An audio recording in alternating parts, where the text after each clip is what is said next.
Right, hello, welcome to this video and welcome to my cosplay creation series. It's not my first cosplay.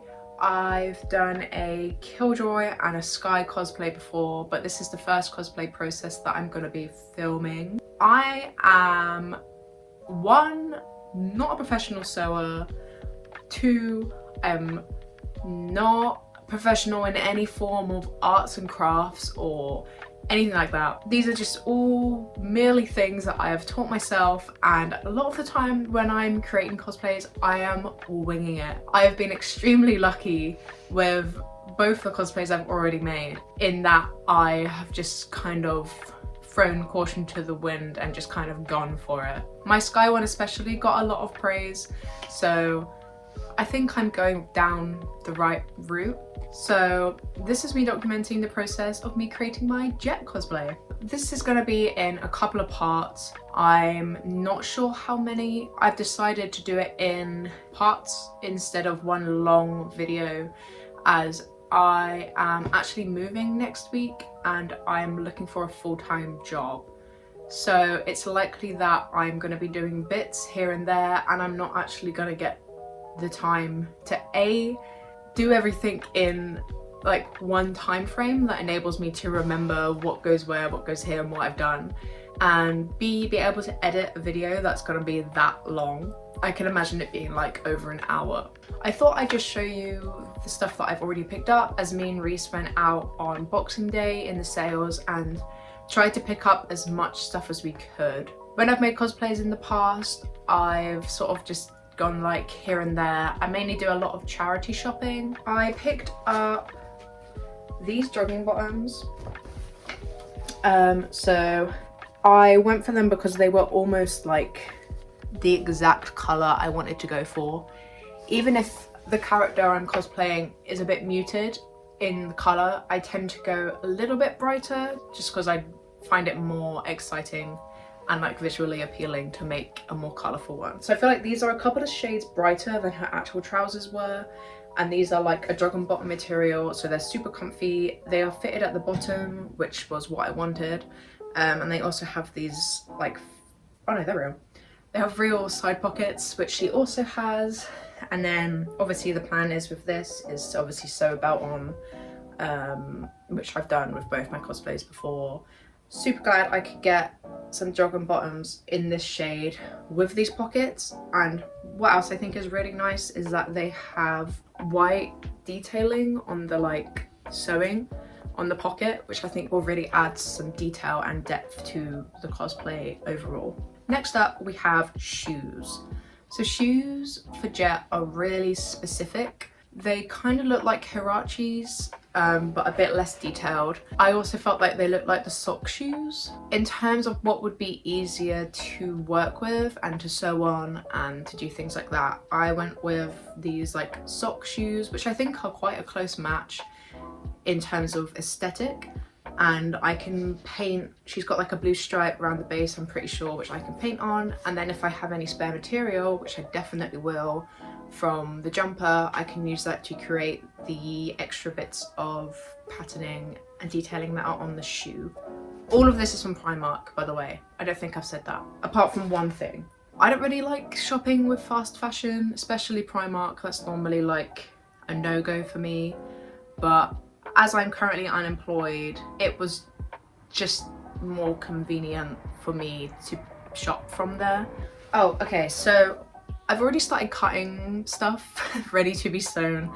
I got a little bit excited when I picked up all this stuff, so I kind of just went. So underneath her like cropped jumper hoodie, she has a almost like thermal top underneath. So I picked up a black high neck top. It was long sleeved, but I liked this because it gave the sort of like tight fit thermal look that it is under there, but also has that high neck which has like a little detail on either side. I can't remember which. Cut off the sleeves because obviously Jett doesn't have any sleeves on, and the sleeves are going to be reused for the wraps around each of her ankles.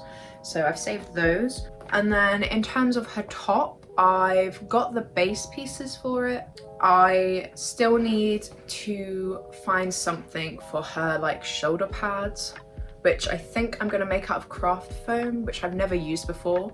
So I think this would be the ideal opportunity to do that. So this is for the hooded portion of her like top. It's very interesting in the way it like overlaps. So I'm currently puzzled as to how I'm gonna do that, but I knew when I decided that I was gonna do Jett that I was gonna work with like a pre-existing hood and then build upon it.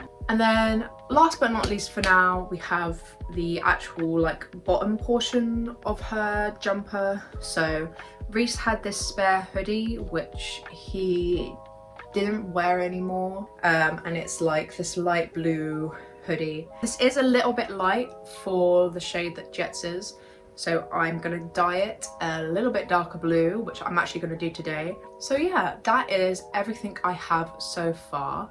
As I said, I'm hoping to use a couple more materials this time that I haven't used before, so craft foam. In terms of cosplays this year as well, I am hoping to do a second one. I'm not exactly sure who I'm gonna do. I kind of want to move away from Valorant and try something else. Whether I actually do that or not will be a different story, and I will see you probably in a minute. So I use the Dylon Ocean Blue dye for this, specifically the fabric dye. I used it before for my Sky cosplay and it worked really well. I found it really easy to use and it didn't really stain anything too bad. As a disclaimer as well, make sure you stir that powder to no end because I made a big mistake and I did not stir that powder enough. It did not dissolve enough, so I ended up with patches on my garment. So once you've stirred it and made sure it's all dissolved, you add in your salt to your hot water and then add the dye. I added my garment dry. It does say you're meant to add it damp, but I just forgot to do that. I stirred it for a 10-minute period once I first put it in to make sure it was all soaked, and then I would leave it for 15 minutes, flip it over to make sure we're getting good coverage of all the dye. In those 15-minute periods I decided to go on with some sewing.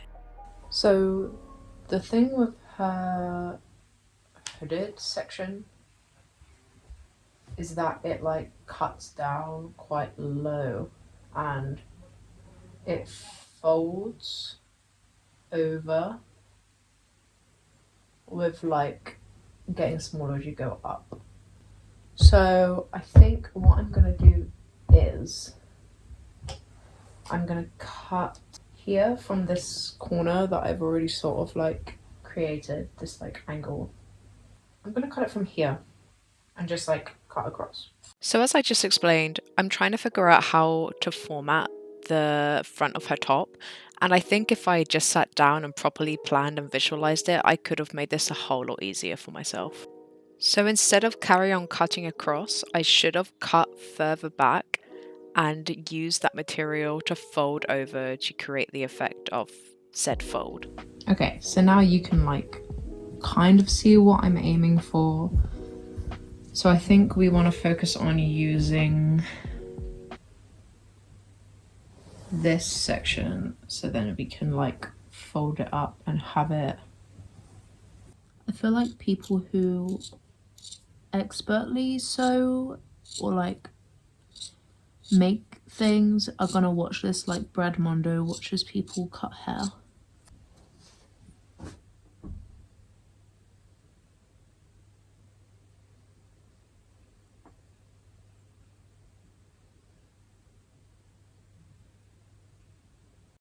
At this point, I basically gave up with the front and decided to cut across the back, as I knew that was something I could do.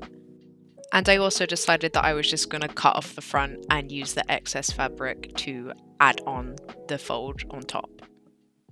I'm scared to lift this up because of how crap it's gonna look. You know what? I might just separate it like that. No, don't do that. Don't do that. In case you can't go back. Okay, so now that we've separated the hood, I'm just gonna like experiment with this bit of fabric we have here and try and create like the basic shape of the top. Ta-da! Okay, cool, it worked. See, isn't that hard? This big blue bit at the back is the hood, and then this needs to like be the front. You can't. I'm now using excess material from the base of the jumper to create the fold, which I'm gonna sew and add on. So I just used the elasticator bit at the bottom and then created the seam. I plan to use the bottom part to actually sew onto the bottom part of the jumper so I could experiment more with the shape and positioning of the top bit. So this will be on the inside, and then this will be the bit that like flops over to create that like extra bit of detailing, and then we'll sew this bit nice so it's not like hanging open. But I'm gonna need the base jumper to be able to position it where it needs to be and make sure that it's all gonna sit right. We just gotta trust ourselves, trust the process, and that everything will be okay. Should I cut more? Probably not, but I'm gonna do it anyway. I then cut out the final shape of the fold and then moved on to removing the strings from the hood. I didn't realize these were actually attached with stitches, so I had to go in and cut those out. I have a thread picker. Why am I? There we go. I then added the fold to size it and make sure it would sit correctly, and then pinned it in place so that I could try it on to see how it fit.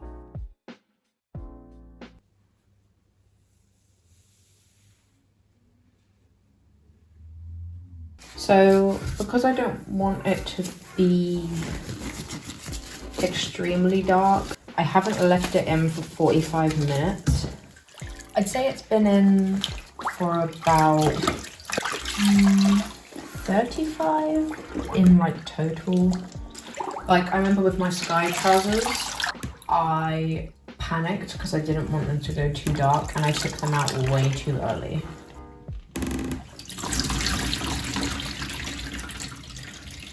I know obviously this is going to be like a bit darker, a bit lighter when it dries, but right now it looks good.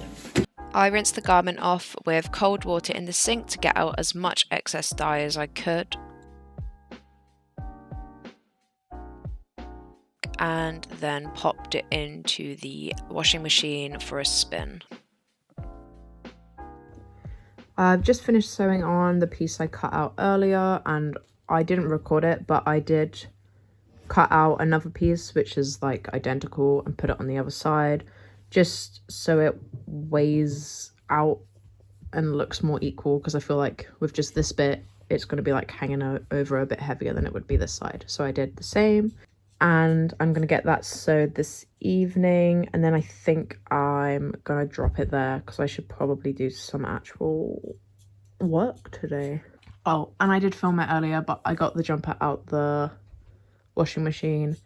There's a couple of patches on it which have like stronger patches of dye. That didn't happen last time, so I'm not quite sure. And it's like there's literally nothing on the other side or on the sleeves. It's literally just on the main body.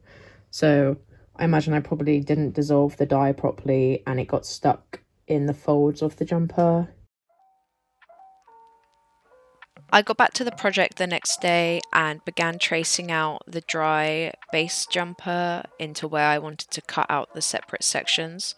So I decided where I was going to crop it and trace that with a pencil, as when I've cropped things in the past, it has not sat properly or been in the right place. I then traced out where the fold would sit, so I knew where to connect it down to the base and where to cut up from. I then drew out the extra arrow, I suppose you could call it, of fabric she has, which leads down to the other side, and began cutting that all out. I would like to point out that I know my scissors are shocking. They are super blunt. I should have used Reese's proper fabric scissors. I just didn't want to have to get them out of the cupboard.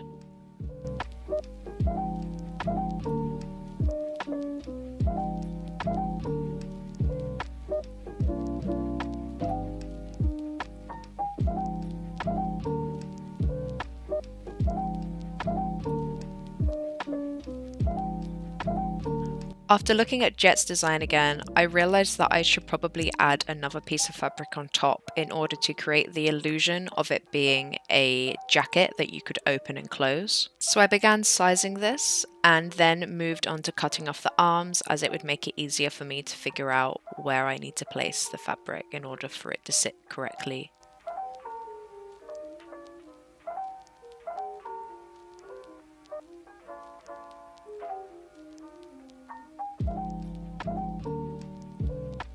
And then before I actually began any sewing, I shaped the bottom of the back part of the hoodie and then finished off cutting off the arms. I then moved on to sewing. So as I am sewing by hand, it does take me quite a while. And I decided to place the large piece of fabric that hadn't been cut to an exact shape, so I could just sew it and then trim it as need be and clean it up later on. This just also minimizes the risk of me cutting the fabric wrong. As I don't have that much spare fabric, I needed to be careful with making mistakes and making there less of a risk when I was working with it. This didn't actually take me too long to sew. I had a load of deep dive videos on the background, so I was concentrating on that and just like idly sewing, and I think I got it done within the hour.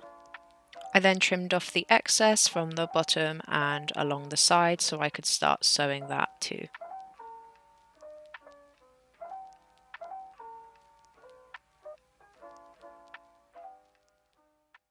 Hey, so I haven't actually done any like verbal updates for today. I'm gonna show you what I've done today. I'm probably not gonna do much more because I've been like working on this since like 2 o'clock, I want to say, probably a bit earlier than that because I didn't stop to have lunch until like 3:30, and I'd done quite a bit. I have cut out the main body of the jumper. I didn't want to wait anymore because I felt like the more I thought about it, the more stressed I was going to get, so I just kind of went for it. Kind of went well first time, wasn't too bad. And then also today, which I wasn't expecting to get done, I've sewn on the whole of the hood, apart from like this teeny tiny bit at the back, which needs to be cut and then folded a little bit so we don't have this like extra bit here. And then I'm just adding on the bit that comes down from the hood, and it's looking pretty good so far.